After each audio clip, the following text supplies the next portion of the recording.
Okay, we're recording. How you doing, everybody? This is Dennis Michelson. Welcome to the science of fantasy football. Why the science of fantasy football? Well, you get a meteorologist and a biologist together. They're going to use the scientific method, and that is guaranteed to make you a smarter fantasy football. Usually, when you get smarter at fantasy football, at least this is something the professor and I have learned over the years, you get more profitable as well. What's the scientific method? Well, it's just letting statistics find the answer for you instead of cherry picking statistics and using statistics like a drunk uses a light pole. And joining me as he does each and every week, and will be joining me again at the Fantasy Expo in Canton, Ohio next week. It Ooh, is the science professor, the fantasy professor, the the real biology perfect, yeah, professor, the the real, real McCoy. the microbiologist, the It's whatever I am. it Taught a is lot of things. John Retired though, Bush. yeah, John Bush. Yeah, I am retired. Uh, did microbiology, genetics, cell biology, molecular biology, virology, medical microbiology. Oh, Dennis, forensic DNA biology, just a lot of stuff over a lot of years to help a lot of kids get to be physicians, dentists, PA, uh, let's see, vets, all sorts of them over the years, and many have gone on and surpassed me, and that's good. That's all part of it, and we want to help you move from where we are to higher, because think about it, we're old fogies, and our time here in this existence here, I'm feeling sentimental, and time, my clock's running out, Dennis, but 10, 15 years if we're still here, then I don't know, maybe it's just disembodied heads in a jar. Whatever they figured out, we will take that next step. But we want to leave breadcrumbs to help you solve this amazing game that we both love. We started in horse racing, thinking about predictions in our fields, meteorology, biology. Predictions are always essential, understanding questions and using the scientific approach to address those questions. That's all baked into what we've been doing. I think some years in horse racing, it's been good. I've had to sign up for those magic W2Gs. If you've never done a W2G, it is where the government takes their share of your big winnings, your superfecta, your pick six or pick four, whatever it is. And I've had enough that, that's not something I enjoy, but unfortunately, the cashier at the racetrack says I got to fill this out. So, but those don't happen enough, even though it is painful to see that 20% slide away. But anyway, as a young one, I would help people, cash their ticket. oh yeah, Let's see, I think statute of limitation run out on that. it has. It has. Yeah, I the checked. I 10%, checked. what they used to call them, the 10%ers. Oh yeah, Yeah, yeah. So anyway, it's a I hadn't lucrative, done that in 40 look, years, folks. But as a young lucrative, man, yeah, lucrative business when you're a it student. was. Yeah, Yeah, yeah. As a young man, yeah, and it's bad. It's bad. you But you can make anyway, some good Dennis, there's a money. lot of depth on things that we've done, and we've had a lot of shakedowns, shakeouts, and wanted to roll the dice over a lot of times in horse racing and our predictions. In horse racing, there is never a Oof, 100% season. no. Fantasy receipts would not really have any fun because there'd be too much to talk about. Even some of the best pundits, you see them on TV, Dennis, they'll sit there and make these tickets, Oh yeah. and it's whew, pretty lean for them to hit one. I mean, some do, but if you look overall day in and day out, pretty hard to find a consistent winner at the racetrack, Dennis. It's most of those that are probably there are hiding and pretty much don't want you to know about it, or syndicates that are so big that. And by the way, did you see Delmar is now cutting off the computer assisted Oh, wagering 2 minutes before post time? oh, wow. So what they're trying to do is stop these syndicates from Hong Kong and all of them that send in, that tons of money looking for those overlays at the last minute, trying to shut all that down, or at least give the regular folks a shot in, making a little extra money. And that's been a hot debate over the years. It comes and Oh, yeah. goes, and Yep. people, should a $10 better have to go against a $10,000 better?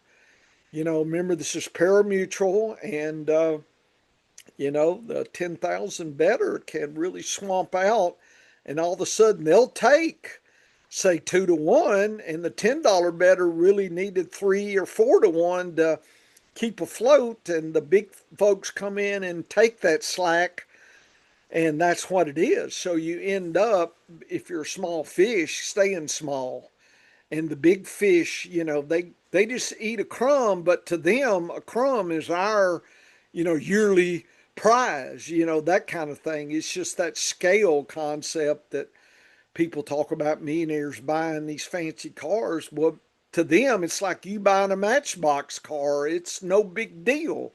If you get it, throw it away, and go buy another one. I mean, that's, to having that kind of wealth. And some of those big syndicates exists, Dennis, and there's a lot of that you can track in Hong Kong. They've been doing it for years, Oh, yeah. and a lot of stuff happening over there, and stuff that we don't even know about, Dennis, that's going through the books, and we don't even know what we don't know. And I think in fantasy football, some of those big stakes, DFS, and I just wonder what's all out there. You kind of want to, people forget about that, but I just wonder, just how much advantage, if you're covering all the possibilities.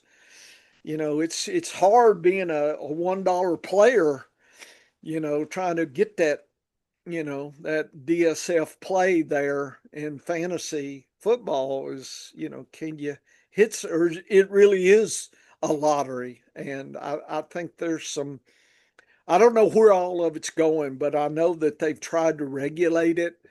And I'm curious to see here, and how AI is going to balance scales or not, or make it even more unbalanced. I'm curious about how that's going to work as well. Lots of questions, not as many answers as I would like. One of the things that our horse racing background has helped us with is that concept of value. Because Mm-hmm. here's how it works in fantasy football, folks. The ADP, what you pay Mm-hmm. for a player is very, very similar to the odds at a horse race. Because, as you mentioned, a horse that you would bet at 3 or 4 to 1, all of a sudden you're looking somewhere else if that horse is at 6 or 7 to 5. And in fantasy football, it's the same way. So last year, like, we had really good odds on Chase Brown and Bucky Irving, and we cashed in on those guys. I don't know if similar values will present themselves this year, but there are some very interesting changes in the ADP. You and I both keep a sharp eye on what is going on with ADP because we want to see the movers in both directions. We want to understand why that movement is there. And right now, like, Joe Mixon is falling fast. Just in the last 2 weeks since his injury concerns, he's down like 13 spots. The Jacksonville running back situation is so muddled that right now there are all three of their guys are going within 39 picks in the draft. ETN's going at 91, Tootin 121, Bigsby at 130.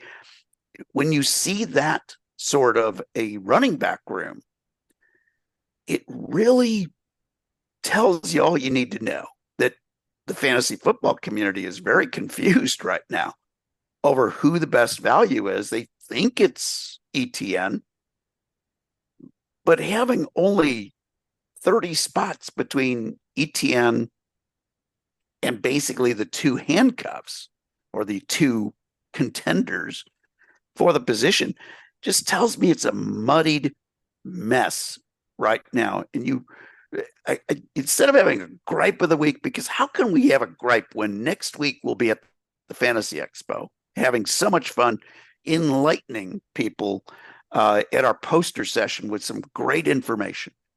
I'm just going to tease this out there, folks. How'd you like to get more than a 4.5 point advantage, PPR points per game advantage at the running back position? We'll show you the data and show you that advantage is there for the taking this year. So I can't be in a bad mood. I can't have any gripes today. So I'm going to have my fantasy tip of the week instead this week, instead of a gripe of the week. When you're looking at ADP, it varies a lot by platform and by type of game. Obviously, Superflex and one quarterback can be vastly different as far as where they go overall pick-wise. But you'll also see differences in where they're ranked even at their position. And it's really interesting when you look at that. But right now, we're looking at two specific ADPs by platform because we both have draft night outs at the Fantasy Football Expo. The in-between media guys do a great job of putting on the draft night out. We enjoyed it last year. We're both going to do a team this year. That's how much fun we had drafting last year. And of course, we play a lot at FPPC. Love that platform. Love the competition that is there at FPPC. And we've both been profitable. So we're not playing against total sharks. We're playing against a good variety of players, but it makes sense in some ways that the ADP would be sharply different. They're both one quarterback leagues, so there's no difference there. The scoring is almost identical, with the exception that FPPC leagues are tight end premiums. So it makes sense that the tight ends go sooner in FPPC. But Professor, also the quarterbacks, the top quarterbacks, there's a big difference. Allen's going 12 spots earlier, Lamar 8 spots earlier, and Daniels 8 spots earlier. And in FPPC, Lamar's the first quarterback taken in most drafts. Allen, over on the sleeper platform, the draft night out is using. So that is very interesting. And then as you look at the tight ends, the top 3 tight ends are all going, well, Bowers is 9 picks earlier with the tight end premium, McBride 8 earlier, Kittle going 15 spots earlier in FPPC. Yep. Than in draft night out. Yep. And that makes sense that he'd be maybe 8 or 9 like Bowers, but 15 is huge. As you go back in time and you go farther down the tight end list, there's almost no difference. Like the difference starts evening out between the two platforms. And that's very curious to see, but also very understanding, because in tight end premium, you're only getting bonus points if that guy is getting a lot of receptions. Yeah, versus touchdowns. Correct. And so, tight ends have always been a special problem, just like quarterbacks have been a special problem to deal with. So and running backs, since they can catch a pass as well as rush versus wide receiver.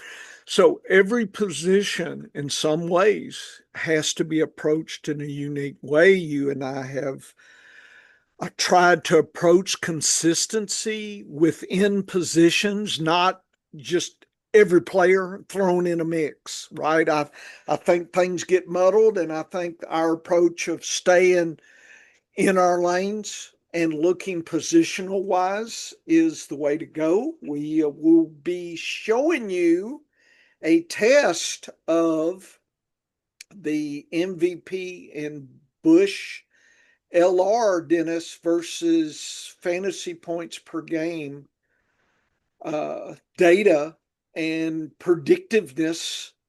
In other words, last year's metrics for consistency versus the end of this year's fantasy points per game. In other words, was it predictive? Was it worth us using that as, notice the word, foundation, not a copy? Because we've still got to maintain logic.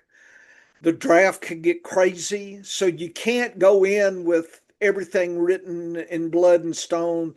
It can't be the tablet from the mountain. I wish it was that easy, right? Just, here it is.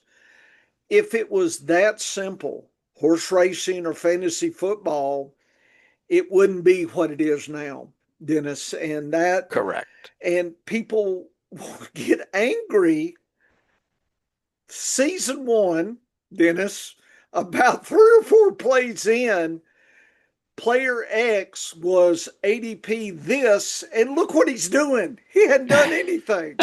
He scored nothing, and people will start getting crazy and panicked, or somebody further down, Dennis, will get a lucky, a touchdown off a tip or something, and the WR 3 or 4 on a team will catch a touchdown, and all of a sudden it's I told you, and they're call Yes. fantasy receipts on the horn here and say, listen here, I told you it was his season.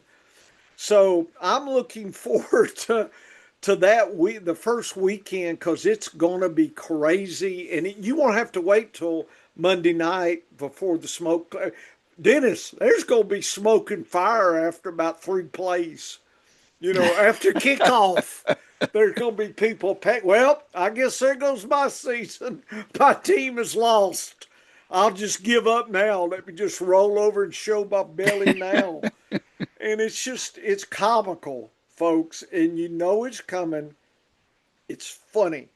So if you're to the point where you're looking at and understanding stats that it is over a series of time Oh, and yeah. there are repetitions and things can even out, right? You hear regression to the mean, and that's good. The only thing, as a stats guy, people say regression to the mean, and I'm not saying there isn't that. Here's what I'm saying. How do we know the mean that was is still the mean that is, or it's Yes. going to be? Maybe Yes. things have changed now, and the player's new mean for the next 3 years, let's say there's a new coach or a new quarterback. And, can you imagine Kelsey season 1 and 2 versus, 3, 4, 5, what his mean would have been? And you would say, well, year 4, he's got to go back to what he was doing year 2. What? He's not year 2 person anymore. So Correct. means do shift. And so if you just sit back and say, well, they're going back to the way they were 2 years ago, folks, you got to understand what's there. And I worry people casually throw stats terms out. It's just like mystery definitions, Dennis, that I hope eventually go away as well. That you start throwing jargon out and mystery definitions, and it gets confusing. But like I said, if it's confused enough, then you can always say whatever happened. Like, well, I told you that's going to happen. Check tweet 28.8. Eighth minute into the game there that week 3, I told you that it was this. It Well, was going to hold true. And it's just crazy, Dennis. It's crazy. I'm getting off topic, but there it is. well, not off topic at all because that was one of the best fantasy receipts tweets this week was sharing a victory lap that occurred in the first quarter Oh, yeah. of the first game There you go. last season. Yeah. 3 minutes in, Okay. Zamir White Yeah. scored a touchdown. There you go. And there was a particular fantasy football analyst. I told you he was a great bargain. Yeah. There you I go. told you he was going to have a great season. There you go. In points per game, Yeah. he finished RB 81 last year. That one touchdown that he had, I think it took him about 8 more weeks to get another touchdown. It was pretty weird, but he had more fantasy points in one game Yeah. than he had most of the rest of the season. So you got to look at the big picture. You can't get excited, can't get too down. And you're right. Like the mean, whatever we consider the mean, is always a moving target. And It is. so while that target is moving, you can, oh, by the way, you can have regression back to a mean as well. Yeah. Yeah. You can have which is a forward. higher level. You can have the back class concept. Right? Yes. So there's an interesting breaking down data is what we always do every week, and I'm always looking at the what if concept in fantasy football because you have to look at every single player. For instance, Jamar Chase. Okay, I've got him as my top wide receiver. Yep. Absolute top of the pack as far as wide receiver. He's going as the consensus first pick in drafts this year, although his consensus is not quite as high as we've seen with some first picks in one quarterback drafts. But here's the thing. Spike weeks last year, okay, spike week defined as 15 or more points. Why did I choose 15? Because the median is 12. 15 or more, you get about 20 wide receivers on any given week that hit 15 or more. Okay. That number changes obviously when there's bye weeks and fewer teams playing, whatever. But I chose that number because it's about 25% over the historic mean over the last 10 years that we have calculated. And so it's in anywhere you set the bar is proper in fantasy football when you're comparing player to player. If you're comparing the same group of players, wherever you set that bar, unless you set it, at 14.3 points because a particular player hit that number a lot and you're trying to cherry pick. But if you establish the benchmark based on statistics, and I used an even number, but it also happens to be 25% higher than the median. 25% boost is a pretty good day. So I use that number. And Jamar Chase, spike weeks, injury-wise, he hasn't missed that many games, right? Last 3 years, hadn't missed a ton of games. Nope. Had one season where he missed some games in that period. But his spike weeks, 13 last year, 5 in 2023 and 7 in 2022. And if you look at all of his metrics across the board, any of the upside consistency metrics that we have invented, it dropped when Burrow wasn't his quarterback. So you look at this and you say, okay, Chase with Burrow, he is guaranteed to be a great selection that you can count on. But if Chase gets hurt, that hurts your chances, right? Mm-hmm. But if Burrow gets hurt, Ruh-roh. that hurts you as well. And you can't predict injuries, okay? But we've seen Burrow lose significant time twice in his career, in a very short career, big, under the looking at it total number of years versus a veteran like Stafford or Goff or whatever. Very short career. And he's missed significant games 2 times in the last 5 years. So that gives you reason for pause. At running back, Ken Walker III, who when he's out there, he's putting up RB5 level MVP indexes when he's healthy and when he's playing. But he's missed 3 games last year, 6 the year before, and 3 the year before. So he's missed 12 games, an average of 4 over the last 3 years. I'm not saying he's injury prone. What I'm saying is he misses time. He has missed time. I don't know if that'll apply to this year or not.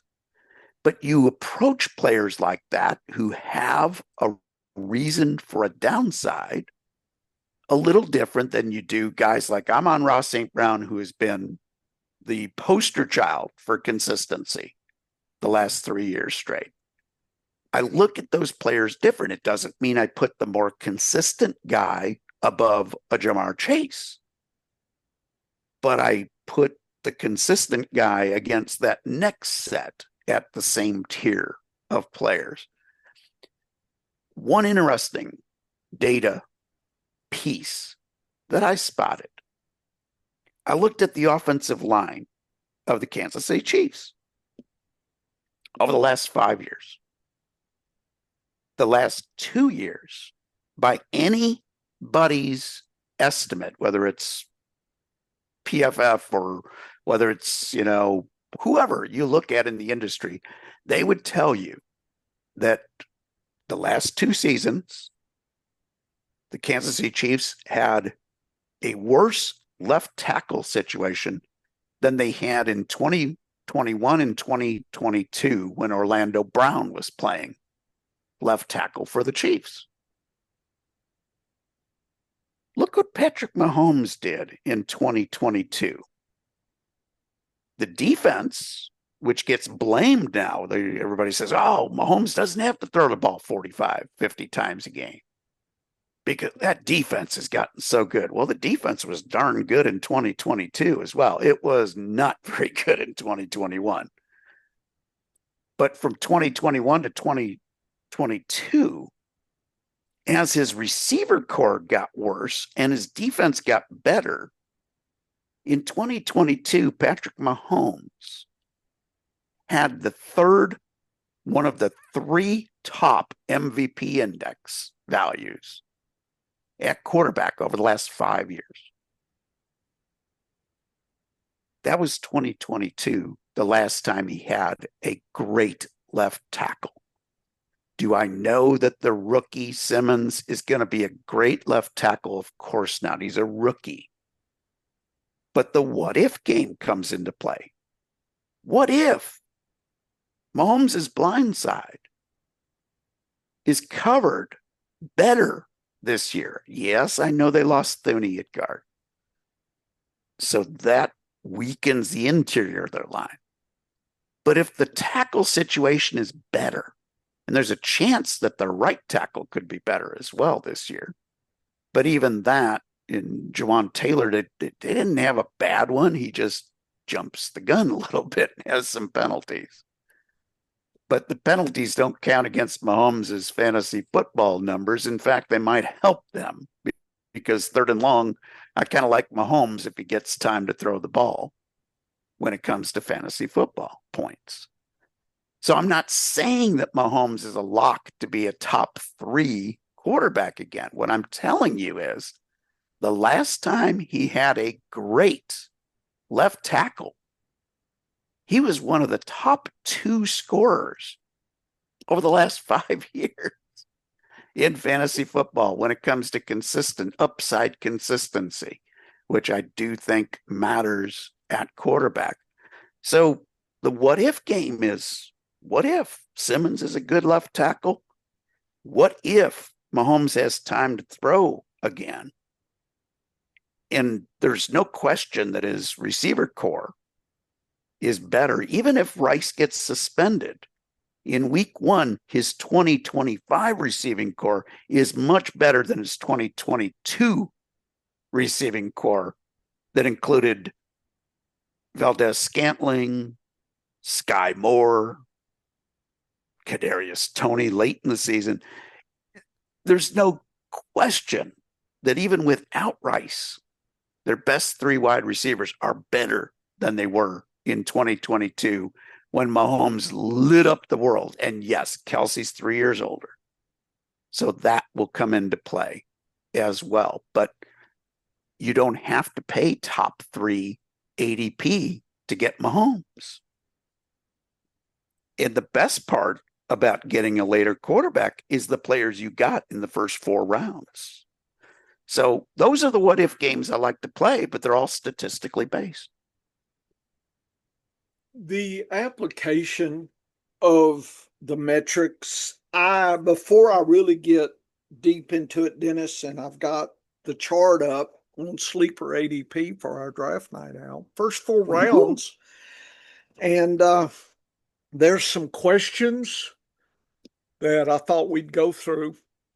I think in round 1, it's pretty clear we're not overreaching for quarterbacks or tight ends, right? Whereas in FFPC, then we've still got some discussion there on tight ends. So then in other words, at some point, it looks like there's 3 running backs. Bijan, I may be saying it wrong now, but Saquon and Gibbs. And then there's 2 later, right? Who's that? Henry and who is that late here? Henry and Giante. Yep. And so for me, the question I have for you is Giante. I mean, this is the new guy here, Dennis. Opportunity-wise, everything there. Is this the best we could ever expect? In other words, I don't think that is value. I think that is at cost, best case, versus Henry is actually a little more expensive than he was last year. I think he was in like later second round. So I'm seeing those guys, but then again, Gibbs seems too expensive as well relative to being the number 3. So I'm trying to decide, is there a gotta have target? And the one I'm thinking, am I willing to pay for Bijan? And that is where I'm thinking now. What are you thinking about first round RBs in the sleeper format? Yeah, in the sleeper format, again, you got to go back and say, okay, Giante is the best running back prospect with the best opportunity that we've probably seen since Saquon Barkley. Okay, so we got Saquon Barkley, so he could be seen as the future Giante, right? I mean, they're saying the upside could be there, right? And what we saw in PPR format with Barkley, his rookie year, was RB1. That was where he finished in both points per game and total points. He was the running back supreme in his rookie year. He stayed healthy that year. And he finished number 1 in both total points. He was and featured PPR, and points per game. And he was featured in the offense, right? Correct. And he was in the Giants' offense was not great. Yeah. The year before. So yeah. So what about Giante then? What's his starting point and everything? What are you thinking there for? So I like to be conservative with rookies. Okay. Okay. Because rookies, just because Barkley once did it, you know, Right. doesn't mean that the next rookie taken at the same spot is going to do it. Barkley played in a Power Five conference. Hmm. Okay. Giante did not. And, I love the Raiders offense for Giante. I think he's going to be fed the volume. Hmm. That's usually the big hurdle with a Hmm. rookie running back. Is he going to earn the volume? Well, there's nothing to compete with. His Who's his opportunity Who's index, his number two? If we have to, it's his handcuff.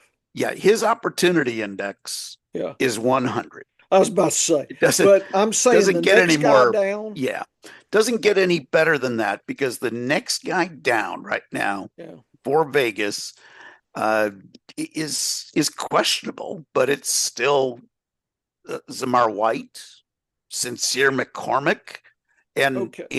Mostert. Those are the three running Okay. So backs it's that will be lean, is what I'm very hearing. lean, Okay. very very lean. So the guess is that he's going to get 300 plus touches if he stays healthy.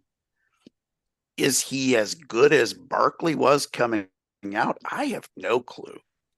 I have him forecast for a MVP of 100, which is really high. That's RB7 I was about to material. say that, and he's five, maybe Yeah, four yeah, time August. yeah. That seems he's expensive. It's not cheap. So if I'm off let's say he's 25% better, 25 points better, Okay. from 100, that puts him still up at RB4 So in that he's in at top four, cost at top four. best. Yes. So you're taking a rookie where he should be drafted. Like there's no bargain. There's no advantage there. The only possible advantage going Giante round one versus a wide receiver in that slot Hmm. Or is, Henry.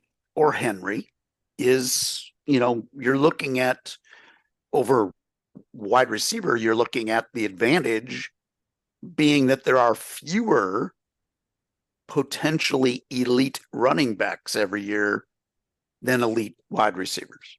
Yes. Okay. There we know that. We know that number is finite because there's only 32 starting running backs in the league, period. Hmm. There's 64 starting wide receivers in football. So the number is more finite for running backs. There can be an advantage to having elite running backs, obviously, who are going to get volume. And there's only about 5 or 6 guys that I think are going to get that super duper high volume this year. Hmm. Gibbs isn't one of them. We know that's going to be an RB split with Montgomery again. Doesn't mean Gibbs isn't worthy of his second or third ranking in fantasy football, depending on some have Barkley ahead of him, some have Barkley in third.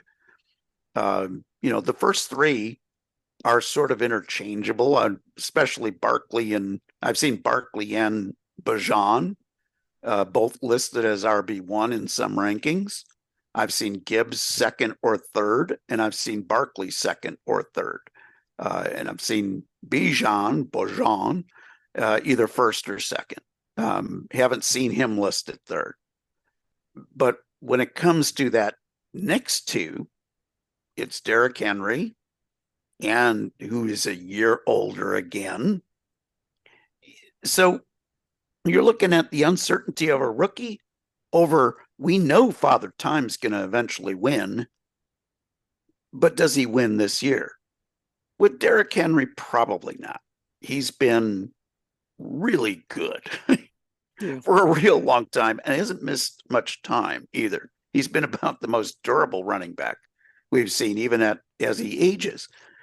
But that's the decision you have to make. And when I look at that decision, I say, okay, if I take one of those guys, what does that do for my wide receiver situation?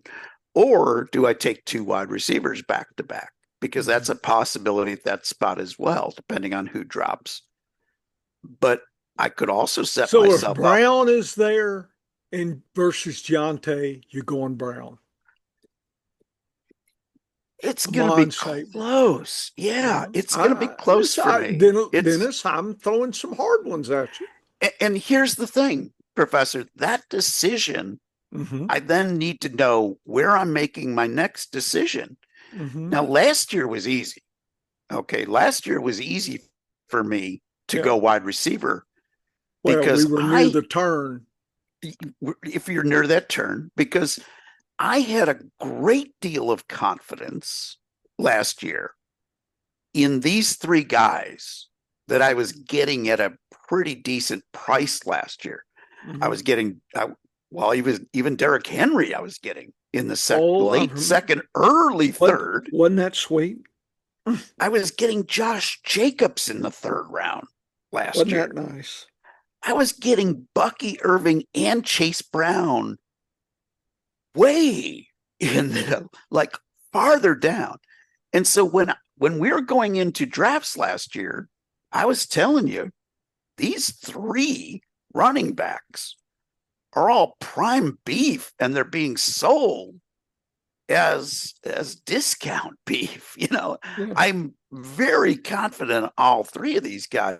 And you could get all three of them very easily in your draft. Or you could get Derrick Henry real easy in that draft. You could get Barkley in the early to mid second round last year. I mean, there were a lot of bargains at the running back position last year that don't exist this year. So it's a different. So it's a different RB landscape. So I might be more tempted to open with a running back this year. If I open with a running back, because I think there's some value at wide receiver this year that might not have been there last year. Last year, of course, we had our value wide receivers as well. I love Brian Thomas Jr.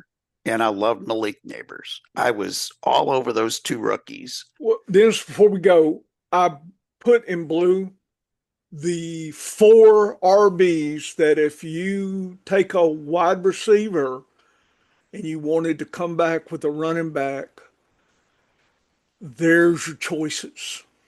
And I'm cool with all four of them, to be honest with Really? you. So Yeah. do you not see any difference? Well, CMC, you're betting on health this year. Yeah. And at this time last year, he was a mystery and nobody was concerned because it's just early in training camp. There's no reason for him to be doing more than he's doing. Right. He is working at the same pace as a rookie running back would in training camp this year. He looks good. So he looks healthy. If CMC is healthy and he gets me 14 games or more this year, so I'm already building in losing 3 games because he is another year older. Okay. So if I lose 3 games, I'm still happy with CMC as my RB1. I look at fantasy football different than most people. I'm not telling you it's better or worse. I'm just telling you I don't care about total points. I'm not playing rotisserie baseball where I count every touchdown. I only count scores every week, and I get to substitute players in if my guys are healthy. So if I get 14 great weeks out of a player, I'll be happy with that. I'll figure out the other 3 weeks. Mm-hmm. So CMC is a guy that is moving farther up my radar because, again, just like I mentioned with Mahomes, you'll never get Mahomes cheaper. That's a top 3 potential quarterback that you're getting at a very nice price. With CMC, this will probably be the best price you ever get on him. And coming off of an injury season, that's remarkable to say. Shane gives you similar injury concerns because he is a slighter built running back. But I still love Shane. Same idea. Give me 14 games. With Shane or CMC, I'll give you 3 to injury, and I'll still be pleased with where they're being taken. Bucky Irving, I love again. There's no reason Bucky Irving can't run back to what he did last year, when for most of the season he was splitting the backfield with Rachaad White. Well, guess what you can do this year again? What did we do last year? We drafted some Rachaad White, and then we grabbed Bucky Irving on every team where we had White. And I was so pleased with that. It ended up being Bucky was better than Rachaad White. Right. I don't care how it works out. If I get Irving and White, I might even play them both, because that was an option last year as well. So love Bucky Irving again. Don't love the price. I wish he was coming cheaper, but he's still acceptable at that value. And Josh Jacobs is another guy that I absolutely love. He's one of those guys that I think is going to get heavy volume. So all four of those if guys. you go okay WR and then there's your choices, Dennis is telling us don't forget about it. Just grab one. Obviously, bye weeks and other issues for you. And Dennis, if we did WR, then the next RBs are shown here in lighter blue. I just kind of wanted to take you through your thinking for these guys. In other words, is there a reason why I'm deliberately going WR? In other words, is there some combination? Let's say Brown and Neighbors, and then who would be Neighbors? If I can get Malik Neighbors and Amon-Ra St. Brown, which I have in some drafts, they have fallen to the turn for me. So you would be willing to then be in play for these RBs to try to. Yeah. Okay. And it's a similar concept. Jonathan But is that Taylor, the only combination? No. For WR? There's multiple combinations, because if I open with running back, for instance, let's say I open with Giante or Derrick Henry at the end of the first round, then you're going to WRs, baby. I will either go WR, or I might even go to grab a premium tight end. I might grab Bowers or maybe even McBride. Even in draft night out? Oh, yeah. Because you wouldn't be looking at Kittle in the fourth saying, I'm going to be greedy and grab that's two WRs, one RB, or two RBs, one WR. Then I'll worry about tight end. And I might even be willing to say, depending on who's available, because it's always a matter of I understand who's there. Because the way I put tight ends is I have the what if at each round that a guy is in, that like Bowers and McBride, I have ranked identical this year. So depending on my draft slot, that depends which tight end I have to decide on. Mm-hmm. And if Bowers is already gone, that doesn't mean I won't take McBride if I'm still early in that second round, if I want that premium tight end. But you're right, Kittle is the next one in play. But I look at it again, and I'm playing that what if game. What if Kelce is back to 80% of what he used to be? Kelce was tight end 6 last year, folks, on an off year. On a bad year for Kelce, he was tight end 6, and his touchdowns were way down versus what we have seen from him in the past. I know he's a year older, but what if he's closer to the 2022 Kelce that we had? Because the other thing you had with the Chiefs is you had a very stagnant offense. You had no deep threat because teams knew that Mahomes couldn't sit back there long enough because the left tackle was bad. See, all of these things keep coming back together. So when I look at tight end, I got, if I want to splurge in the second round, I'm okay with either Bowers or McBride, but I know it costs me something. The more premium you spend on tight end and quarterback, the more it costs you at wide receiver and running back. Last year, I didn't care about the cost at running back, because I had my real premium running backs that I knew were not priced right. I never understood why It, Chase Brown, yeah. like Zach Moss was Is going there before Chase Brown. anything close to what we saw last year right now in the RBs, first couple of rounds? Is there something Well, we can follow? Dennis, give us some foundation here. We're fishing in other pools, but know we can come back and at least have that foundation. I mean, I'm finding it hard to feel like 100. I felt so strong about Henry, oh yeah, Godwin. yes. We were We just enjoying that, and I'm having trouble because I'm trying to get myself into this for draft night out. I'm trying to find. That's the purpose of all this, by the way, folks, not to entertain y'all, but it helped me think about things. That's it. It's not for me to decide today. It's just for me to have some thinking. So, Dennis, of these blue guys, or even who's who's really saying, man, in your head, man, this is good victuals here, good stuff. yeah, again, I love Just Chase Brown. Kyron Williams. Chase Brown. Well, yeah, I like Kyron Williams and Chase Brown because I think they're priced right. Okay. When you Um, say price right, are you the same price right that we were just discussing no, not with nearly as. Giante? Yes, Remember? Yeah. correct. So that's a price right, but that seems Yes, like price right plus. yeah. It's with I'm Gianti. I trying to think there's get you off more. the ball, Dennis. I'm pushing you a little bit. It's I like okay. Fantasy receipts here. I'll mute them. Okay, they're gone. Chase Brown at his cost Yeah, is a better choice than Ashton Giante. at They his they cost. at his cost because Chase Brown, I think, has the potential to outperform what we are going to see from Giante. Because last year, Chase Brown, his first year Mhm. really in the league, because his rookie year, he had injury problems Yeah. and he had Mixon ahead of him.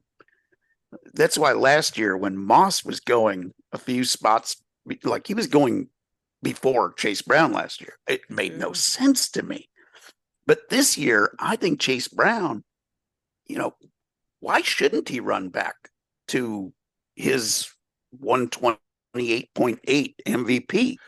Now, That's Dennis, that's that's I'm fourth looking best. at your scaled MVP. Maybe I'll share it because I probably shouldn't. This is good stuff you got here. But anyway, this is because I was thinking of somebody based on, uh, And I will tell folks this too. Okay, mhm, one of the things you're going to learn at the Fantasy Expo mhm, is that your Bush LR number mhm.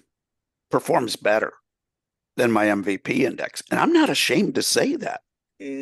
But we're But we're all I'm liking this multi metrics. yes, I'm trying not to get. I'm not trying to make us a buyer number, Dennis. I want two or three different ways to look at it. I yes, think that's better thinking foundation. I would rather have a metric that's realistic in being thoughtful and bring in thoughtfulness. So for me, I like your MVP, believe you, surprisingly. And I was thinking Josh Jacobs.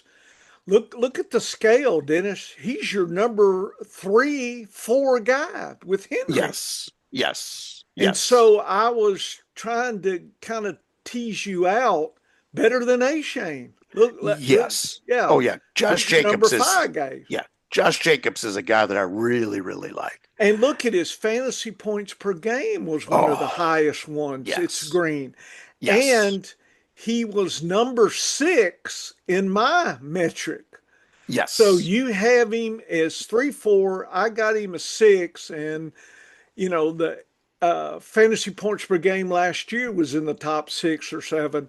Dennis, that's overall goodness, except for Alvin Kamara, which that was going to be the last oh yes, discussion. Notice, Dennis, 84, you got him 76, and fantasy Yes. points 84. So it's Yes. a double green with a yellow, just like Jacobs was a double green with a yellow. So in some way, and then A Shane is a double green with a yellow. So and hey folks, Barkley has a little bit of chink in there. Just he's a double green in the yellow. I mean, the What? solid three Yes. greens: Gibbs, Bijan, Henry. That's And it. the reason Barkley doesn't grade as high in MVP is because he had a few dud weeks last year when compared to the other elite running backs. And that's what Don't my forget that. MVP grades. And Dennis allows that's us to remember that because right now you're thinking, you're remembering versus the whole season. You're remembering two or three highlights in your head. Somebody says Barkley, he's flipping upside down, right? He's and that's what you're seeing in your head versus a little bit more detached look. And that's what MVP is telling us, to be a little bit detached about that. and here's the thing. When we grade our different metrics, we do grade them against fantasy points per game because that's the logical thing to do. Okay. Yep. Because that's sort of the industry standard, Right. if you will. But I always remind people that 2 plus 2 plus 40 is Yeah. equal to 14 plus 14 plus 14. Right. And people say, oh, I'd love to have that 40-point guy. Mhm. Yeah, so would I. But the reality is, if you start a guy in week one, he gives you 2 points. Yeah. Going So into week so two, let's say your team loses by yep. a couple Oh, points yeah. because of that. Loses by 10 points. Yeah. Okay. Week two, you say, got to play my studs. I got to play my studs. I'm going to give him another chance. He puts another 2 points up and you lose by 12 So points. you're That's not, 0-2. yeah. So you go to week three, 0-2, and now you Boy, start pressing and and you're you're going, thinking and you don't maybe I know. was maybe I was wrong about this guy. He's given me 2 points and 2 points. I'm my third ranked, my RB3 on my team. He gave me 17 and 17 on the bench the first 2 weeks. I'm going to start him. He now gives you 12 in week three. So it was Yeah. an acceptable Yeah. value Say you squeak when you by put and him into the won. starting lineup. You put him in the starting lineup with 12 points. Okay. You And win. you look, no, because that other running back who went 2-2-40, he has his 40 on the bench for you, and you lose by 3 points. Okay. So now you're 0-3 and you're kicking yourself and you say, oh man, I should have kept playing my studs because Yeah. he scored 40 points. I lost it again because he was on the bench. Week four, you put him in there and he scores 6. Yeah. And the other guy who's had 14, 14, 14, he would have won you 3 matchups. And now you're 0-3. Yeah. And you're all over the place. Now you're on tilt. You're like at the poker table when you just lost it. You went into the hand with ace king. You paired them both up, and some knucklehead was playing a pair of eights, and there's an 8 on the board, and he now beats you with 3 of a kind with 3 eights, and you're going, oh my God, I lost a lot of money. And now you're on tilt. Same thing happens in fantasy football. You start pressing, and now you're 0-3. Now you don't have a clue. Now you're looking at every piece of advice you can versus having the guy that scores 14, 14, 14. He's boring as hell, but he's helped you win 2 out of those first 3 games. Yeah. So fantasy points per game can be misleading. Notice I said can be. But how cool is it if you have a guy who's top 5 in fantasy points per game, top 5 with my MVP metric, and top 5 with your Bush LR? We That's a got guy I'm 3 going to of be. them. We got Gibbs, 3 of them. Bijan, Henry. I will go to war with those guys any day of the week. And that is the reality is the more things you have on your side, that say a player is great. First few rounds, I want as much bulletproofness as I can get. As I get later in the draft, man, if I got one reason to like a guy, I got one upside. Maybe it's this new spike weeks thing I'm looking at. What if we got a guy that, maybe he's not grading out as good in these other metrics, but man, the guy's been averaging 7 spike weeks a year. Mm-hmm. And now the next guy you have to compare him to has only done an average of 4. Man, I kind of like that bet. I'm probably going to grab that guy. You have to have a method to your madness when it comes to drafting. But as you saw, as you said, hey, what if you took this guy? Well, here's what it's going to do to me in rounds 2, 3, 4, and 5, because I'm thinking out that far. And I'm not looking at just one particular player. I'm looking at pods of players. So in other words, first round, if Gibbs, Bijan, or Derrick Henry is on the board and I'm drafting a running back, I got to have a damn good reason to get off of any of those 3 guys. And likewise, I'm looking at my wide receivers. And if I've got 3 wide receivers that are greens across the board, maybe I got 4 of those. I don't know. I haven't looked at the data that close yet because we haven't drafted draft night out yet. Yeah. But I look at those metrics and I've got everything in agreement. I got thumbs up from every thing that I look at. That's a bulletproof player. You get very few of those in life. And Kyron Williams is a triple yellow guy with these metrics. I'll go with a triple yellow guy in the second round. You kidding me? Look how few triple greens we have, folks. Look how few double greens that we have. And Shane is a double green. That's why he gets on my radar. So is Jacobs. I love those and guys Kamara. that are double. And Kamara. And yeah, Kamara's going to be on an offense that could really struggle. But Kamara is the best player on the New Orleans Saints. I have trust that even on a bad offense, that a smart coach who wants to keep his job is going to feed Kamara. So I'm pretty confident that Kamara is going to be a good value. And look at where he is going in drafts now. He's the value guy. He's one of the value guys that I would circle. And that's how I would do this. So Anybody who... One last question, Dennis, before we get off. Breece Hall, to me, sits out there, and there's this reputation, but Yes. yet when you apply your metrics, mine, and even fantasy points last year, he's not. I mean, he's up there, Yes. but he's not ahead of some of these other guys. What say about that? Is that last year truly not really worthy of who he is? Was last year real, or was it really Memorex? Well, here's the thing. So Breece Hall, the last 3 years, okay, if you look at his data, Okay, just looking at MVP. yep, that's for what instance, I want to hear. So he comes in with an 87.5. Okay, and what that means is that I look at my little chart and I look, that's RB 17, 16, 17 material. Yeah. Okay. Right. That was a bad year for him. It was. The year before, 112. We know 112 is about RB 7. Much Okay. better year. I'm trying to see where he's going. Yeah, The year Breece Hall, is going 34th now. Yes. Yeah. And it's about, it has to be about RB, I would guess about 13-ish Maybe. off the board, somewhere around there. So what he did last year was RB 16, and you're taking him at RB 13.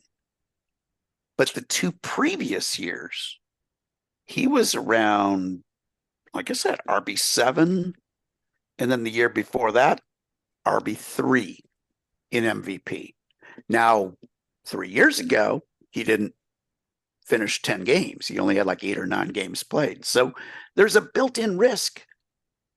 But here's the reward you get if you put Breece Hall out there as your pick. You know what the biggest benefit you have? No, His tell me. hand his His handcuff is cheap. his Yes. handcuff is cheap and obvious. Okay. Yes. Braylon. Yes. Braylon Allen is gonna be the handcuff. Yes, the other kid, Isaiah Davis, had a couple of good games, but he only got a chance when both Braylon Allen and Hall were out, or Hall was out, and one or the two was out, and that let him have a shot. It's similar to why Sean Tucker got used in Tampa when Bucky Irving or Rashad White couldn't play on a particular down. But I think Braylon Allen is the clear handcuff, and he's cheap. What my system, my better than zero draft system does, more than anything else, the number one strategy is it pays off even when I'm either wrong about a player or the player gets hurt. So what that means in this circumstance, if I draft Breece Hall, I'm looking for the handcuff. It's obvious and it's cheap. Even if I take Alvin Kamara, because my only concern with Kamara is, he's missed a few games in the past. Mm-hmm. The problem with Kamara is it could either be Neal or it could be Kendra Miller. There's two possibilities that are fairly equal as far as who would be the next man up. Same with Kyron Williams.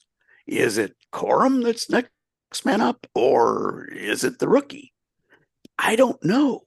So when I don't know, I have a problem with that. James Cook, I know it's Ray Davis. Okay. So when you have an obvious handcuff, it makes your decision making a lot easier. When you have a guy like Bijan Robinson, I don't care who the handcuff is. Okay, because the handcuff is only going to be 60% or maybe even worse of Bijan. Mm-hmm. And he might not even get all the volume. It might be a third running back that's not even on the radar now if something happens to Bijan. So I don't worry about that as much as I worry about it when it's a guy, if it's a Breece Hall who's missed some time in the past, and also, maybe it's a split backfield with the Jets. Maybe it's more of a split backfield. With Gibbs, I don't care because it was a split backfield and he was still number one in many metrics. So there I don't worry about it. And there I'm taking Montgomery at value because playing them both actually works. Now, when it comes to spike weeks, you'll see in an article. It's up. It's up now. They had a spike week year with the Detroit running back group that Dennis, it was just sitting out there as 3 years. It was so far out there, folks. More than 50%. If you saw that in horse racing, people be like, checking the urine samples. They'd be like, what is this? Horses don't do this. Something is not right here. Yeah, and there it's part of the reason that it spiked was because of the level that I was asking at. It was asking at 50. If I ask at 20, it's not a big difference. Okay, so some of it was the number, but that also was the same number for the other 2 years of the study. Yes, 3 years of a study is not enough. That's why we'll continue to do more. But when I see something that's 50% over what any other team has ever done in a 3-year sample, that is an outlier of all outliers. Now, it doesn't mean they can't run back to that this year because Gibbs and Montgomery are both outliers. Gibbs is as good of a running back as we've probably ever seen in the NFL in recent years. Last 10 years, Gibbs and Robinson and Barkley and Henry are some of the greatest running backs in the history of the NFL. Now, they have a short, Gibbs and Robinson haven't done it for that many years. They've only done it 2 years each. But looking at a 2-year sample, and you compare any running back in history to that 2 year of performance, they're in the running there. Like they're at the top of the heap when it comes to upside consistency on a weekly basis.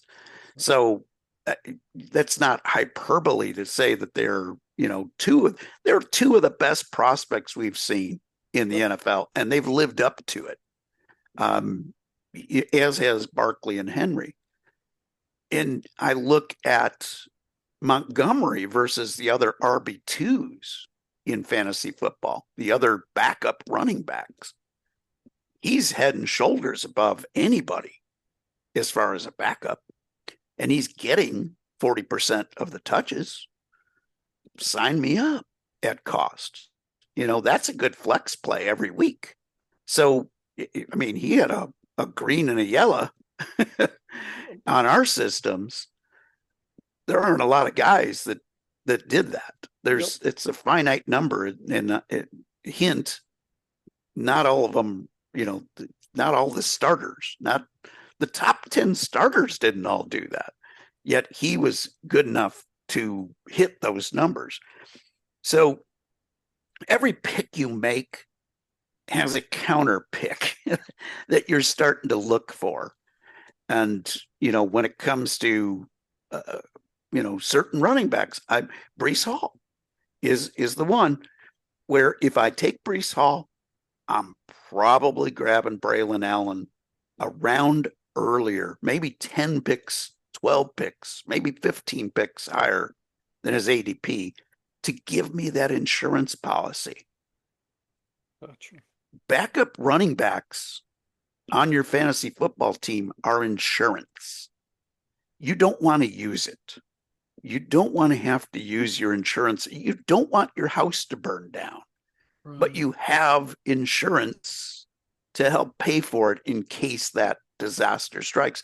Fantasy football is the same way. I don't want to use my insurance policies, but I want to build in a factor that says if I'm wrong about a player or he gets hurt, I've got a backup that ensures my success in fantasy football this year. And we haven't identified all of the bargains yet. No. Professor and I are smart enough to realize that on August the 2nd, you still don't know everything that you need to know. Yeah, and draft night out is next weekend, so we do have a week of contemplation. Yeah. Yes. And I will say that if I get time next day or two, I'm going to add last year's touches per game as another column just to make sure that I'm not missing anything. Again, these are not the end. This is just the beginning.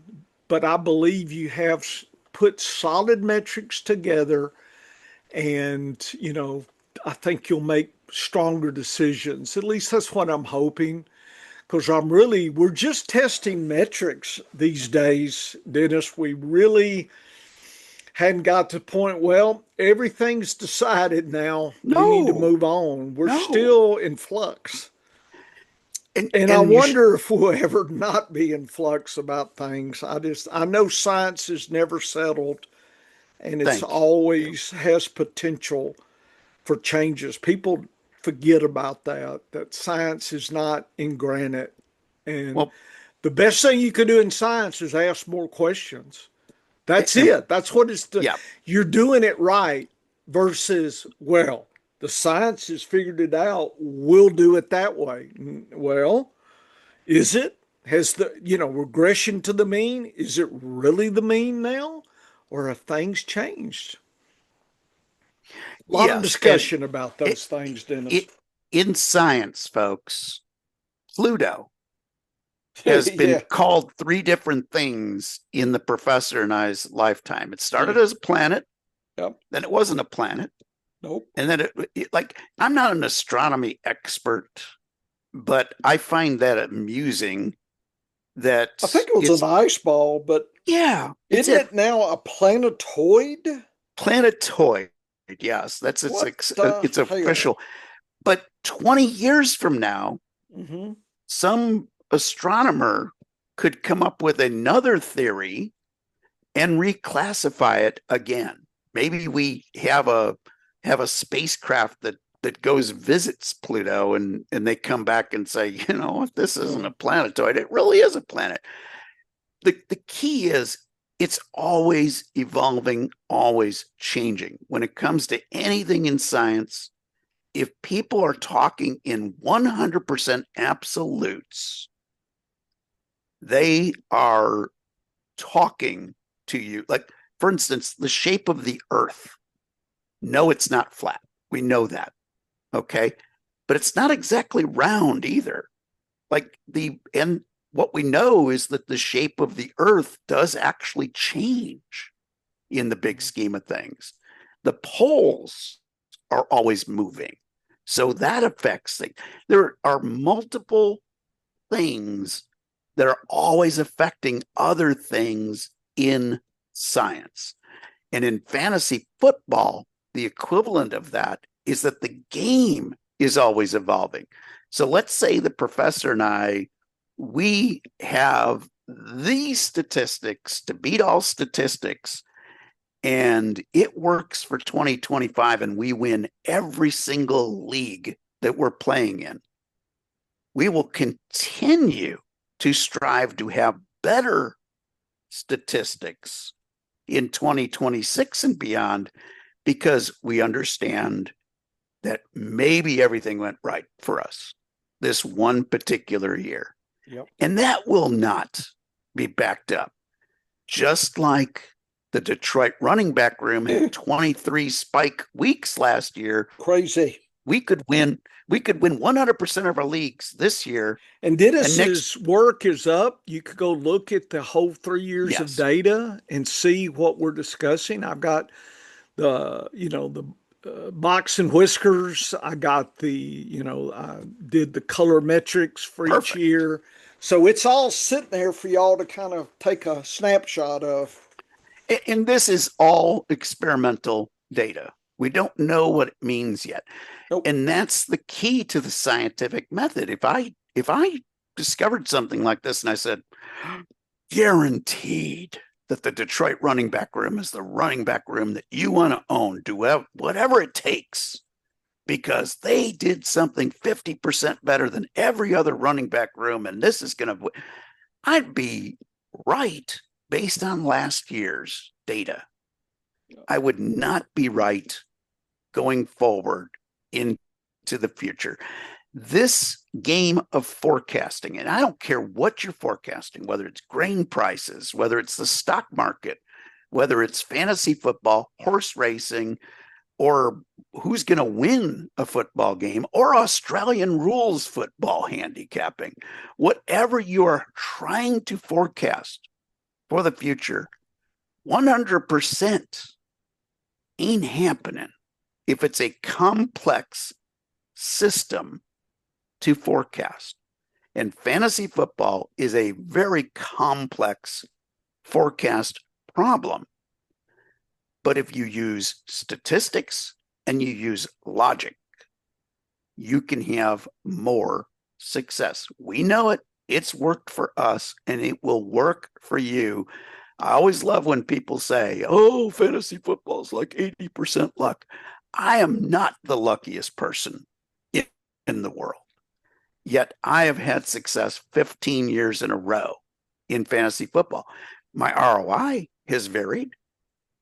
I had a year a few years ago, Professor, when the zero RB concept was really working well that year.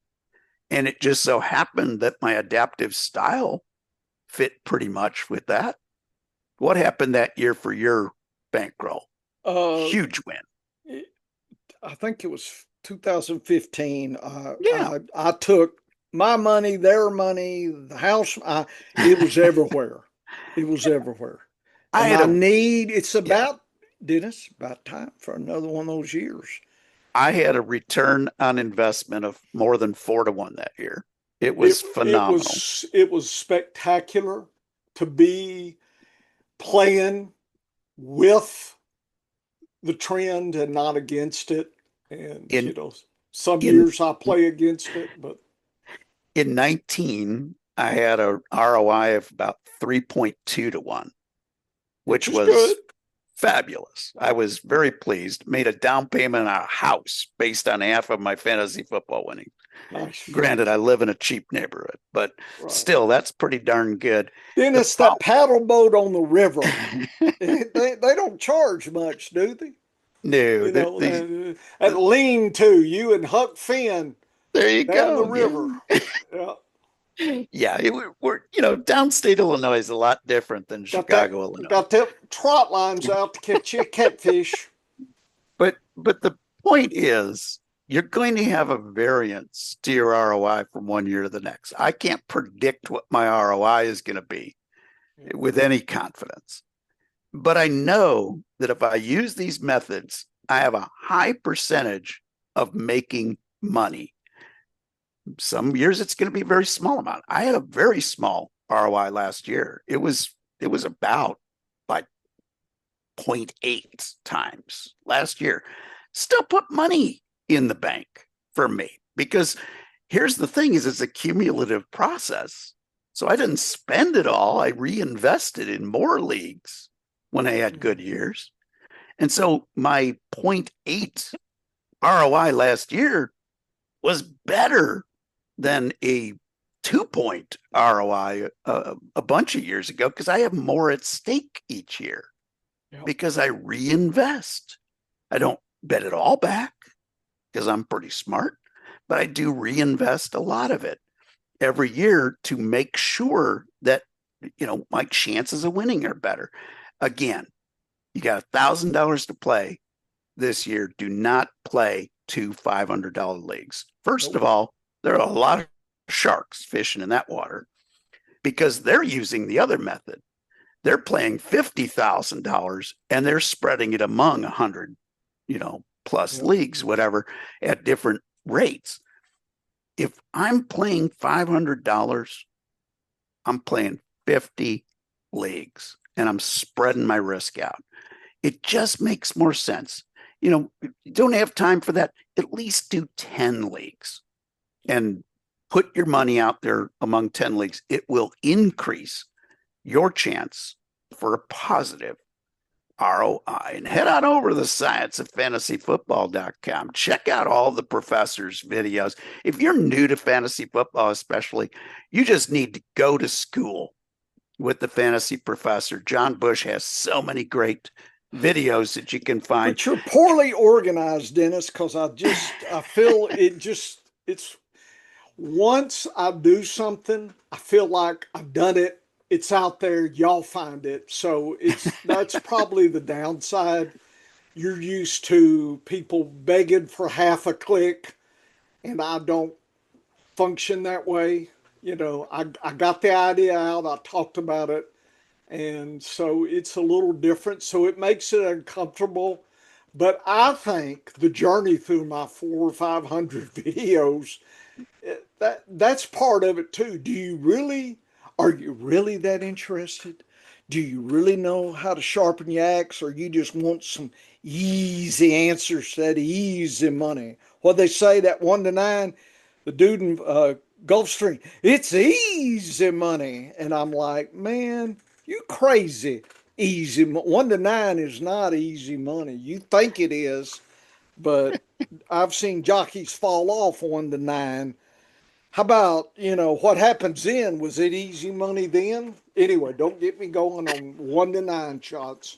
Yeah, I saw a 1 to 5 shot have a head bob victory over a 45 to 1 shot the other day. And boy, I'd be think, on the toilet watching that. If I'd put any money on that, it was a long photo finish until that game. They stretch those photo finishers out too. Yeah, they want to keep they figure you've evacuated everything. You'll go get more hot dogs and popcorn. And that is Hot dog good. man wins. They love to make money off you at the They track do. with a delay. But Yeah. head over to the Science of Fantasy Football. Check out all of the videos from the professor. Check out Yeah. my articles. Don't know what I'm talking about when I talk MVP. There's It's an there. article that explains that. Lots of you got two or check. three good ones, yeah. There's a lot of fresh articles over there. And of course, come on back here for the next episode after Which the will expo probably be after the expo. of the Science of Fantasy Football. Get to work, folks. Easy money. Oh my God. Easy. That was Dude, he'll say it all the and oh 1 to 5 yes. was easy money. And it's just Yeah. like, come on, man. It makes old timers chuckle because they know what easy money is at the track, you know. So Some that of these new, you know, they come in there with a bridge jump show bet. oh God, yeah. Crazy. That Brenda's crazy crap happens. It's like their oh mind unscrews from their body at the racetrack. I'm so telling you, folks, that so will temper your soul. You think, man, I got it all figured out. Go to the racetrack 2 or 3 days and take you some money and see what happens. See how strong your soul is. so I at the horse race track. I got the greatest lesson when I was about 18, 19 years old. My dad owned a harness horse, and one of our guys that was one of the partners, he was very wealthy kid, a young guy. I shouldn't say kid. He was late 20s, right around 30, but was making a ton of money. He was a pharmacist. Last name wasn't Bailey, was it? One of his cousins out there? Okay, I didn't know if he was getting that kind of money. But he was making good money, and he was a pharmacist, and he made okay, so he wasn't part really of the machine. Serious money. Yeah. But he'd lose serious money at the track, and every night you could see him trying to get even on a short odds horse. Yeah. So he had it's due to win. He had a $2,000 bet on a 1-2 horse. Oh, Dennis. That was going to get him even for the day. Oh my God. 5-horse field. Oh God. Harness horses. And you had a stakes horse that was running in this. They just built a race for him because they were trying to get him ready for the next week when they had the big race. You know, it was like a $200,000 race back in harness racing days. That was huge. That was like $1 million in thoroughbred. Yep. And they were attracting horses from all over the country. Well, this horse from New York came in a week early, had not been racing very regularly, and was coming in to get used to the track and to win the big money the following week. So they made a race for him so he'd be eligible. And they filled it out, you know, they barely filled it because they only had 5 horses total. So everybody was getting a paycheck. So everybody loved it. You know, they made it like a $15,000 open race and handicap. So they put him in 5th post, which that was even better because if you look at the odds of winning by post position, the 5th post position was the best winning position out there at the 7/8 track. So even though they were doing it, you know, by the rule of the law when it comes to handicap races, they were giving him the best spot. They were doing everything they could to make it great for this horse, and he did go off at 1-2.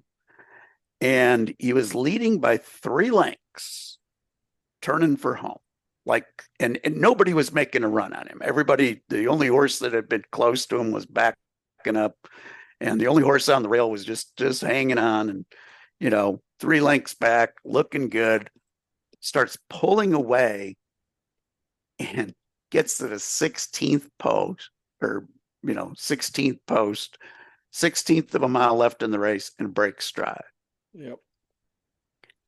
So violently that the guy has to pull him up to get him back on the trot before the finish line. There's not a lot of space between the 16th and the finish line. The horse made up the 5 lengths and beat him coming on the outside. And this poor guy, Ronnie was his name. He was fit to be tied. Now, he had a lot of money in the bank, so a $2,000 bet wasn't going to kill him, but it now made him a even bigger loser for the night and ruined, he just wasn't having a good time, No. But it just, to me, that was the lesson that there are no sure things at a track. And, I saw Thoroughbred that we played it, we picked it. My dad played it for us for $2. He was like 40-1, was leading in a maiden race out at Arlington Park. First time starter, the whole 9 yards, was leading, turning for home, and broke down in the stretch. And it was like, there are no sure things in horse racing. There's no sure things in fantasy football. That's why that ADP study that you do every year is so important, because it's all about value. Like, you can miss on players at different points in the draft, but if you hit on enough of those value picks like we did last year, oh my goodness. And we'll go into draft night out, folks, with our value guys I do need to set what I pulled on top of all that, Dennis. So I am going to do that.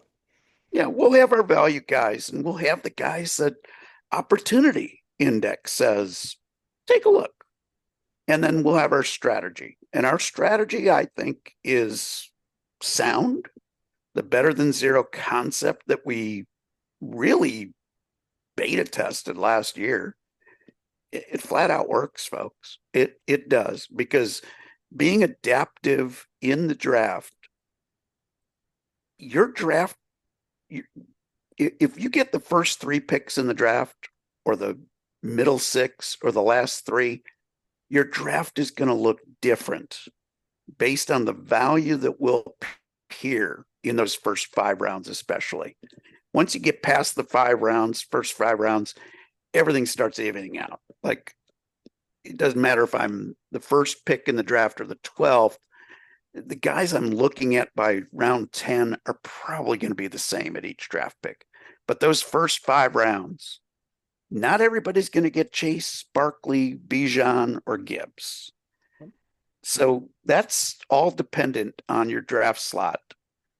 But everybody's got a shot at the value picks in those first 5 rounds. And leaving round 5, if I leave round 5 with a good nucleus of players, and it doesn't matter if it's 3 wide receivers, 1 running back, and a tight end, or whether it's 4 running backs and 1 wide receiver.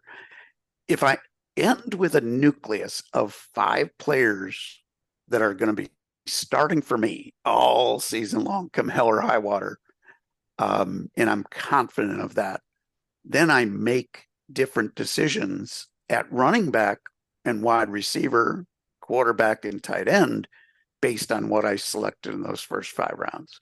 If I'm really locked in at the running backs, then I'm feeling like I can invest earlier in my key value wide receivers.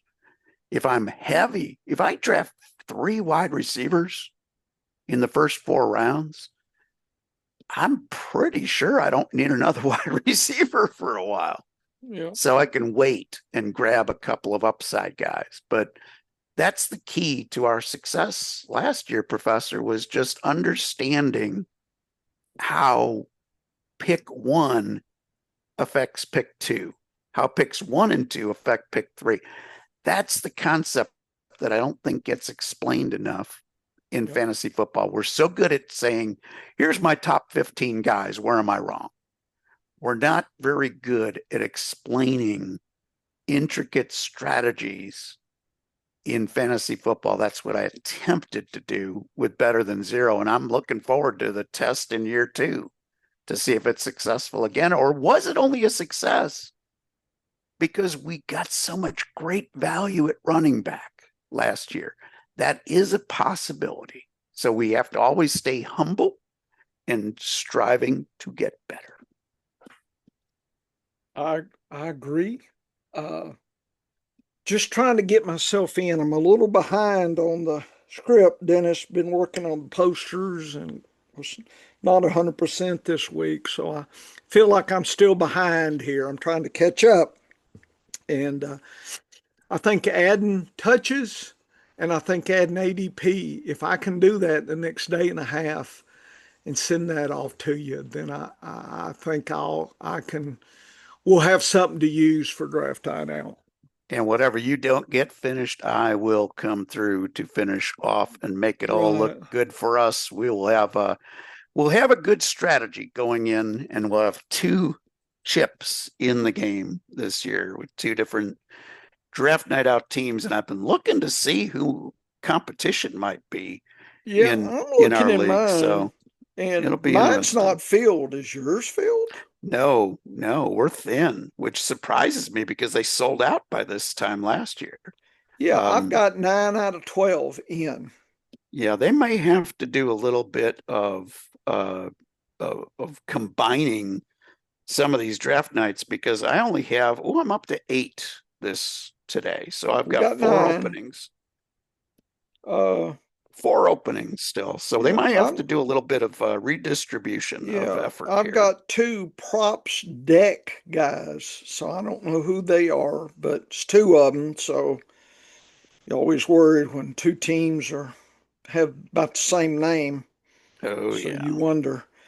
Anyway, uh, I don't know any of these, but I'm not like you are.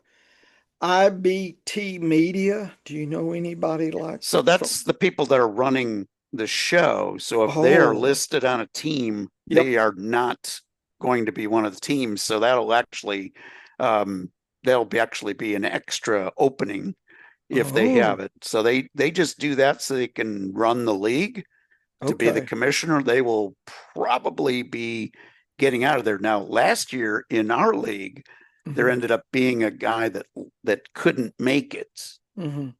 to draft night out. So that guy that was in the Vikings jersey Yeah. ended up playing the league against us, and he was from IBT Media. That's the group that runs it. Oh, I didn't know.